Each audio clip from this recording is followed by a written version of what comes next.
Okey, baiklah. Kali ni selepas dah siap pandangan atas, kita boleh lengkapkan pandangan hadapan dan pandangan sisi kiri.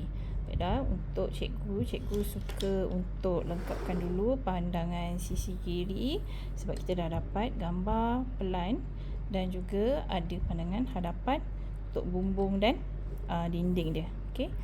Jadi, yang ini tips cikgu. Jika awak perlu buat, awak buat yang paling senang dulu. Apa yang paling senang? Okey, kita punya lantai. Lantai, kita buat 2 garisan untuk tinggi tebal lantai tu. Okay, kemudian pemanis. Okey, tinggi bumbung maksimum. Tinggi bumbung yang satu ni dengan tinggi yang ni. Cikgu tak buat jauh, cikgu buat kat area sini sahaja. Sebab dia dari depan. Okey, dia di bahagian hadapan. Okey, kemudian cikgu dapatkan paling dekat, kita dekatkan sikit paling depan. Okey, tidak terlalu dekat, tidak terlalu jauh. Cikgu ambil di sini. Okay, jadi ini adalah bumbung yang dotted line bumbung. Okey, lantai yang bahagian hujung. Okay. Bumbung. Dan ambil sudut 45 untuk dapatkan garisan unjuran. Okay. Kita boleh turunkan ya, garisan unjuran hujung ni sampai hujung, lebih pun tak apa. Daripada sini kita buat 45. Okey, kemudian kita ambil nilai yang paling hujung, kita turunkan.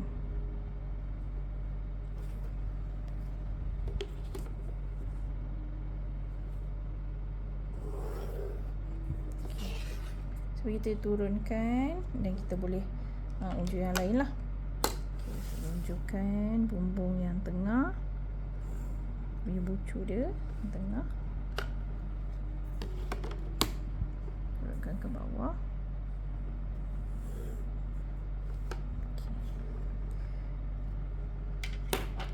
Okey, yang ini daripada sini kita ada bumbung limas Belanda jadi condong and then straight line.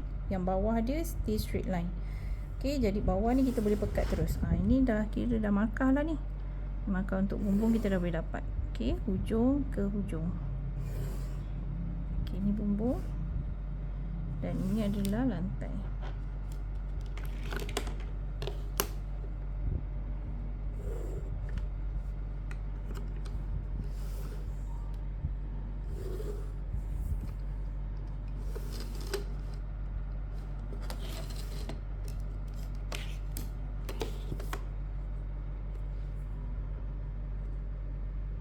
Hujung ke hujung. Okay. Untuk lantai, garis untuk lantai, hujung ke hujung lantai, and then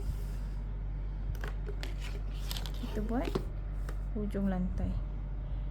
Hujung lantai, lepas tu ini pun sama, hujung lantai dan hujung lantai kat sebelah kiri. Okey, hujung lantai sebelah kiri. So kita tahu ada 2 lah. Okey, ini bumbung. Hujung bumbung boleh garis, ini pun boleh garis, dan yang ni boleh garis straight line terus sampai atas ni. Oh sorry, maaf, salah faham. So ni garisan binaan. Okey, so ini adalah sudut 30 darjah. Itu kita tahulah.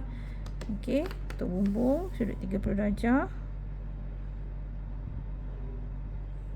Okey, sehingga sini kita 30 darjah. Lepas tu dia akan straight line. Straight line ni atas. Di sini sama tinggi dengan yang ni. Okey. Okey, yang sebelah sini pula. Ini hujung bumbung ni sehingga hujung. Saya buat garisan binaan dahulu. Apa sama hujung bumbung Dia akan ngam. Kalau tak ngam maksudnya mungkin awak punya unjuran ada kesalahan. Salah ambil titik ke, salah ambil titik unjuran. Okay. Dan yang ni jangan lupa tandakan untuk manis dia ni. Okay, bila dah ada yang ni, so ini kita boleh straight sahaja sampai jumpa bumbung yang panjang, yang tinggi. Straight line. Sebab apa? Sebab dia habis kat sini. Sebab ni. Nampak? Dia habis kat sini.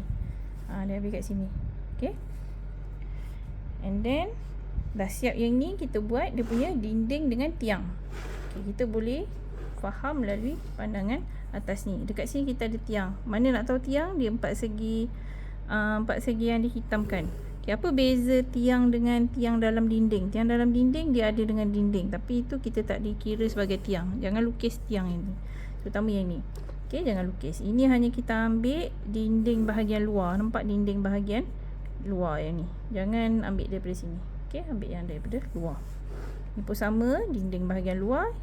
Ini bahagian luar. Kita ambil bahagian sini. Dan yang ni kita ada tiang. Tiang ni lebih besar daripada tiang yang kat belakang. So kita ikut je tebal dia. Okay, tak payah tukar-tukar. Jangan tukar dia punya ketebalan tiang atau kedudukan dinding. Okay, next kita ambil nilai tiang dia daripada atas ke garisan unjuran. Kita turunkan ke bawah dan pekatkan. Ini adalah tiang. Okay, pekatkan ngam-ngam, cukup-cukup je. Jangan lebih, jangan kurang. Okay, ni dinding. So ada dinding kat sini. So, kita garis dinding. Okay, ini pun sama, ada dinding. So kita garis dinding. Kemudian dekat sini ada tiang.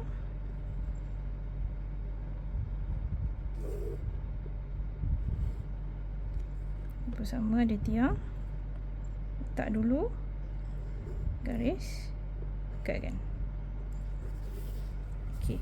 So kita dah dapat markah tiang, dinding dan lantai serta bumbung. Okey, sudah siap yang dinding. Okey, sekarang kita diberitahu T1, P2, T1, P1 dan P2. Mana pintu 2? Pintu 2 sini lah. T3, sorry, T3 yang ni. Okey, kat sini. Okey, jadi kita buat kotak asas dia dulu. Gunakan garisan yang dah diberi ni, tinggi yang diberi ni. Ni untuk tingkap dan pintu. Pintu ada gap yang bawah dia. Okey, gap sikit bawah dia, so kena hati-hati yang ni. Okey. So situ. Dan kita dapatkan kedudukan daripada pandangan atas. Daripada pandangan atas kita buatkan kedudukan dia.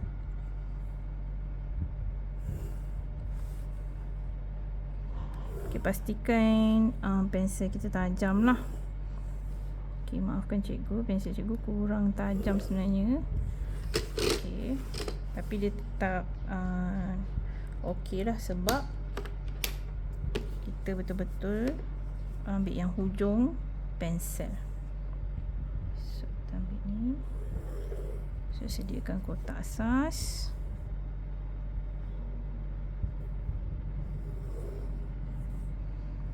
Ini adalah pintu. Ini adalah kotak asas untuk tingkap T1. Okey, tingkap T1.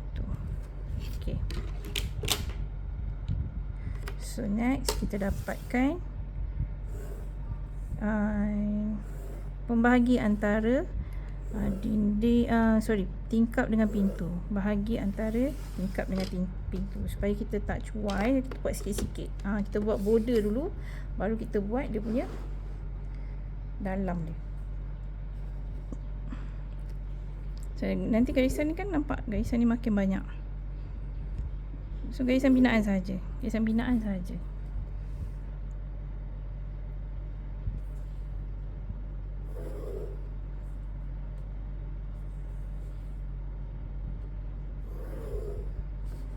Okey, garisan binaan kat situ. Ini adalah pintu sliding sampai bawah lah.